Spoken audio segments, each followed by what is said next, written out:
Professeur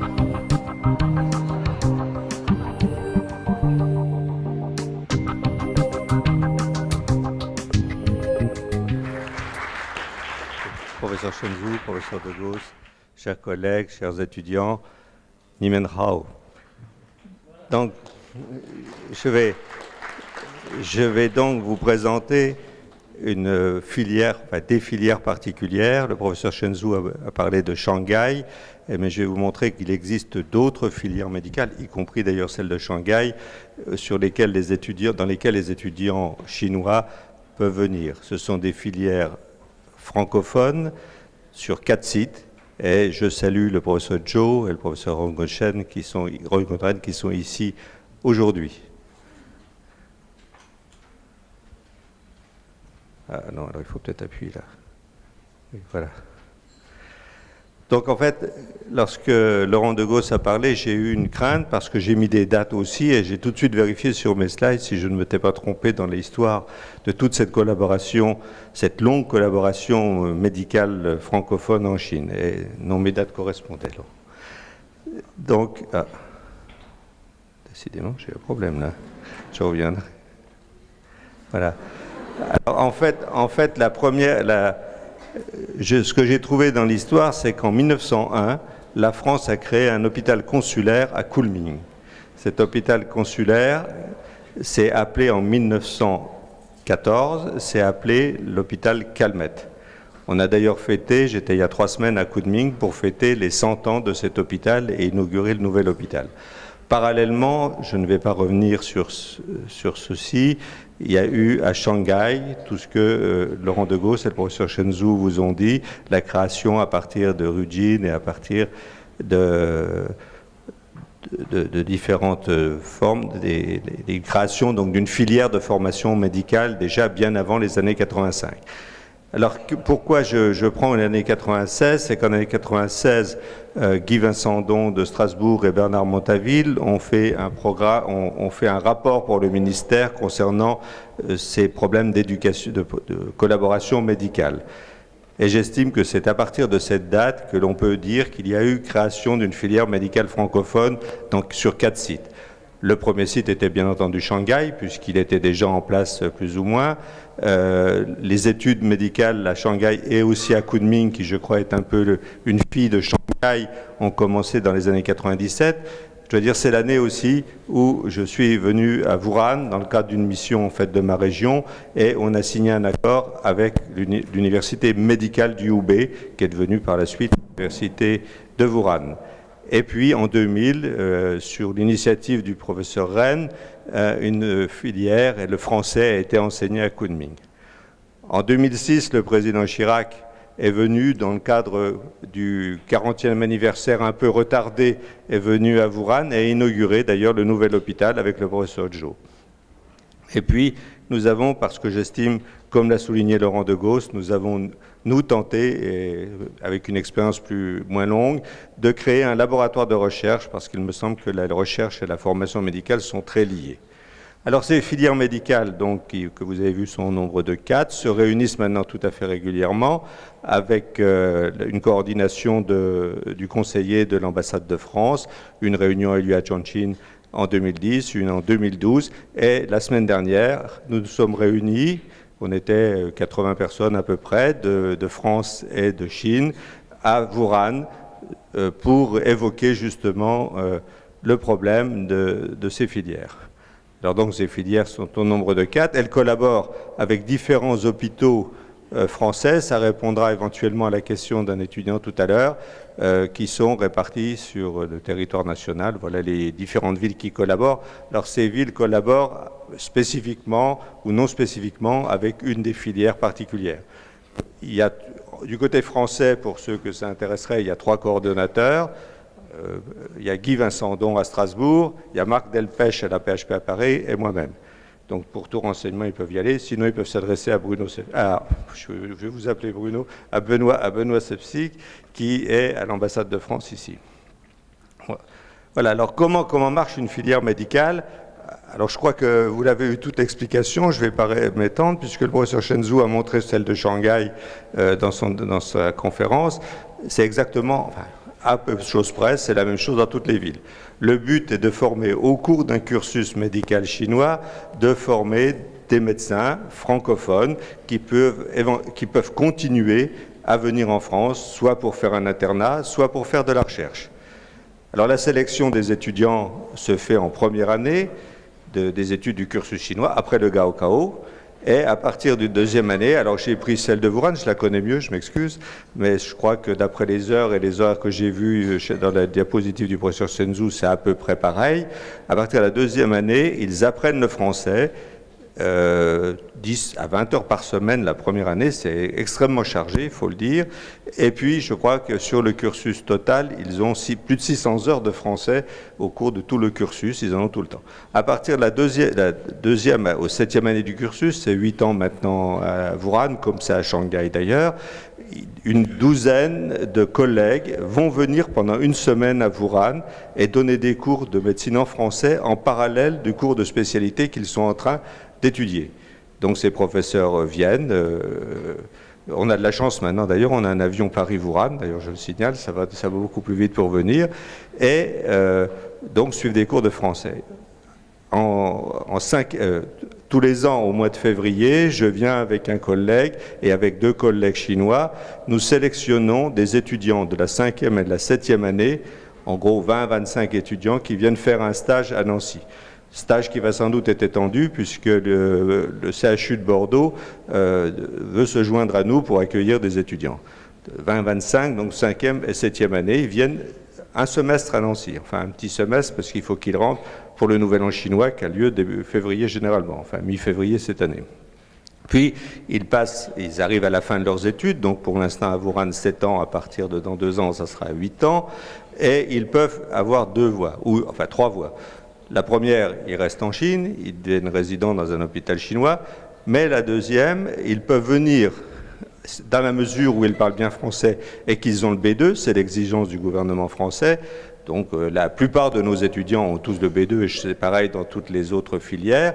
Ils peuvent essayer de trouver un poste d'interne. Vous verrez tout à l'heure les statistiques pour faire ce qu'on appelle un DFMS, un diplôme de formation médicale spécialisée, ou un DFMSA approfondi. Donc ça alors ils viennent 1 an ou 2 ans. Alors le problème, je reviendrai dessus sur une prospective, bien entendu, c'est de trouver ces postes, d'où le nombre d'hôpitaux qui travaillent, parce qu'aujourd'hui, ces postes ne sont pas des postes nationaux supplémentaires, c'est peut-être dommage, ce sont des postes que les CHU ont bien voulu nous attribuer.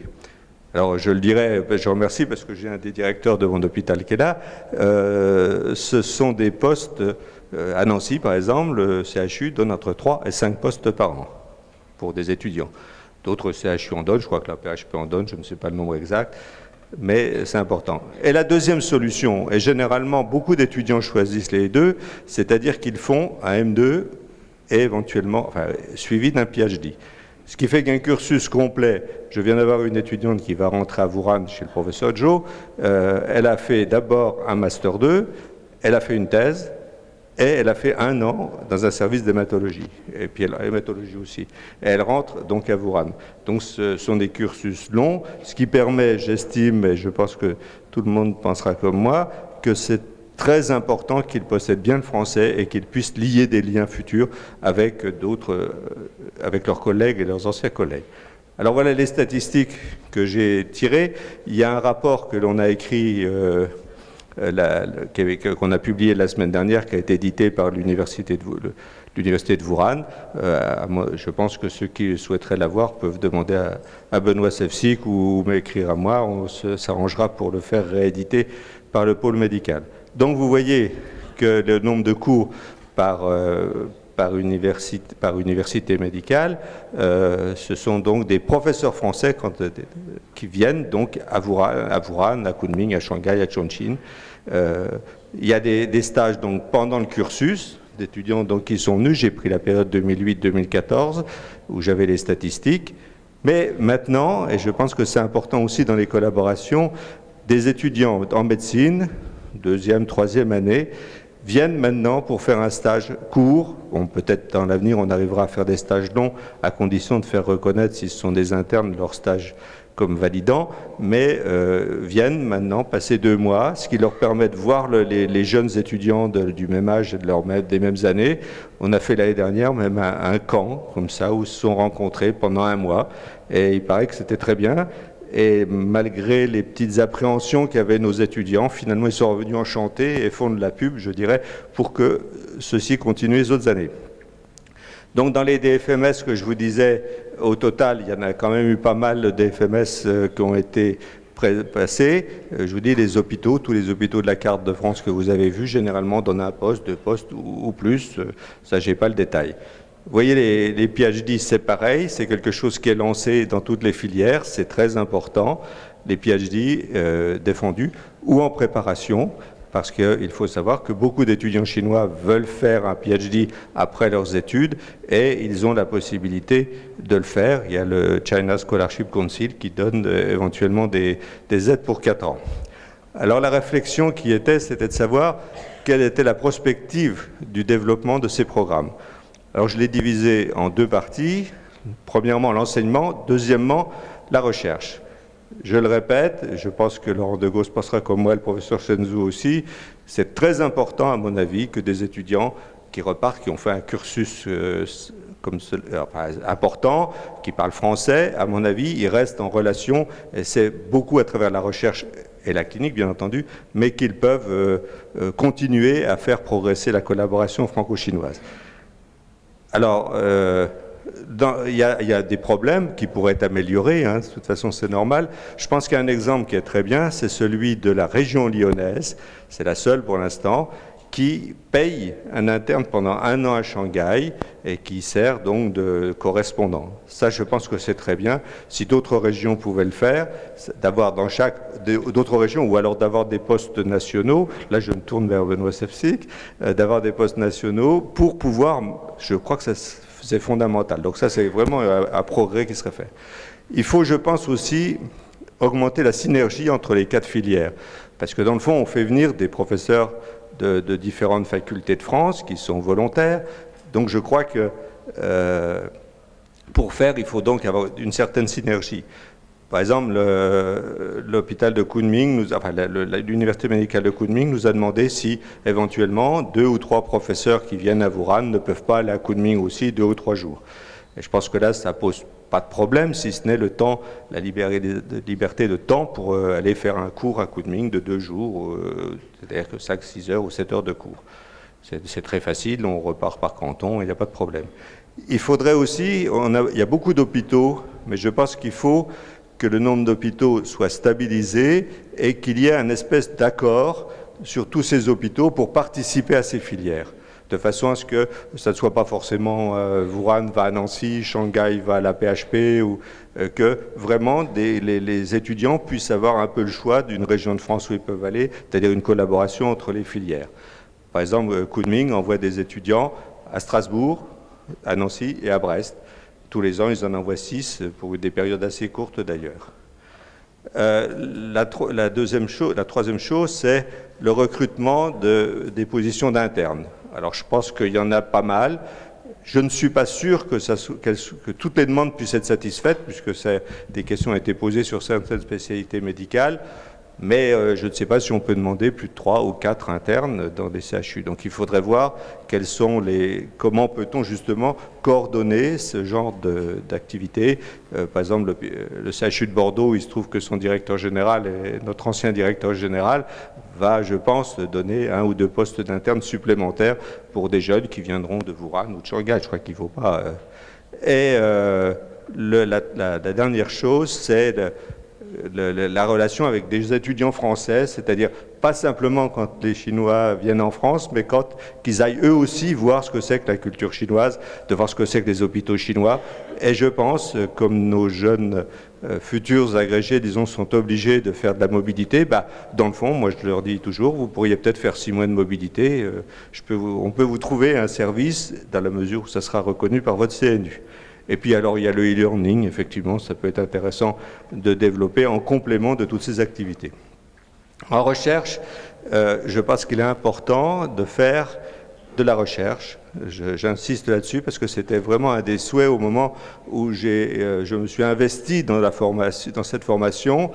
Donc il faut créer une émulation dès que les années de recherche, dès que leurs études avancent. Alors nous on a créé, à Shanghai ils ont créé un M1, nous on a créé un diplôme universitaire que l'on leur fait passer à partir de la 5e année du cursus lorsqu'ils viennent à Nancy pendant 6 mois.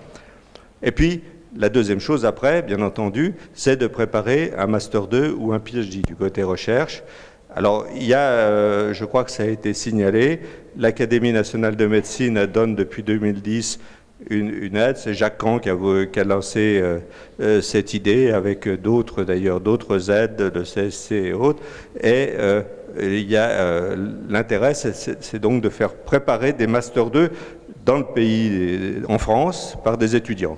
Et puis de demander, je crois que les étudiants, il faut voir, à demander des bourses. Je crois que le China Scholarship Council est, je ne dis pas généreux, mais donne des bourses à des étudiants chinois. Nous, on en a beaucoup à Nancy. On les met dans des équipes CNRS ou INSERM.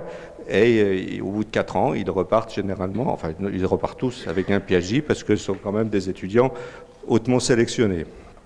Et puis, le dernier point, c'est que je crois qu'il faut encourager l'association, parce que finalement, c'est bien d'avoir des relations, mais pour la recherche et pour le développement de disciplines, j'ai entendu parler de gériatrie, mais enfin, il y a d'autres endroits, c'est qu'il faut essayer d'encourager des associations entre des équipes françaises qui vont, nous, c'est un peu ce qu'on a fait il y a 5 ans, où on a ouvert ce qu'on appelle un laboratoire sans mur, qui est une convention interuniversitaire. On en a fait une réunion le dimanche dernier, de façon à faire reconnaître et avoir une véritable implantation où des jeunes professeurs français sont en relation avec des jeunes professeurs chinois. On n'a pas le recul de 30 ans comme Laurent Degausse, mais on a un recul quand même maintenant de 17 ans, et il y a donc des jeunes professeurs qui sont revenus et dont leurs étudiants maintenant viennent continuer à travailler avec nous. Voilà, alors pour les responsables qui sont intéressés, il existe toute une série de gradations d'aides potentielles quand même, parce que finalement, vous avez des programmes franco-chinois de l'ambassade, c'est pas énorme, la France n'est pas très riche en ce moment, mais vous avez des programmes comme Shu Wangxi, Kai Wenpai, les ANR, il y a des ANR franco-chinoises, si ce n'est malheureusement que dans les thématiques, cette année et l'année dernière, la médecine n'était pas mise dans les thématiques pour demander des ANR. Je le signale aux autorités, je pense que ça serait bien de les mettre. Laurent Degausse a signalé le problème de la FSCRA et pas T. Je pense que là, effectivement, j'en ai parlé souvent avec Jacques Caen. C'est bien aussi qu'après quelques années en Chine, alors ça peut être d'autres étudiants qui viennent sur des thématiques, mais de faire un postdoc, parce que je pense que ça réactive l'activité. Et puis, évidemment, on est quand même dans des filières médicales francophones, ça serait d'encourager des études conjointes, mais bien entendu, ça ne peut pas se faire en développement, je dirais, conjoint France-Chine, dans la mesure où les problèmes de régulation ne sont pas les mêmes entre la France et la Chine. Voilà. Alors je voudrais remercier quand même toutes les personnes et organismes qui soutiennent ce programme, le ministère des Affaires étrangères et l'ambassade de France à Pékin, les facultés de médecine, donc principalement Paris, Nancy, Lyon, puisque je vous ai dit à Lyon, les régions, il y a 2 régions qui soutiennent, il y a Rhône-Alpes puisqu'ils soutiennent par l'interne, il y a ma région qui nous soutient depuis le début. Donc c'est important parce que les billets d'avion, il faut les payer. Les stages des étudiants, on essaye de les aider, donc il faut les faire. J'espère que d'autres régions, peut-être Bordeaux, va se joindre à nous, d'après ce que j'ai compris. Les universités, les 4 universités dans lesquelles sont implantées ces filières, Chongqing, Kunming, Shanghai et Wuhan, l'Académie de médecine à travers les grandes, et la Fondation. Je crois qu'il y a quelques étudiants qui ont déjà commencé à demander des bourses à la Fondation, mais je les encourage à le faire. Voilà. Merci de votre attention.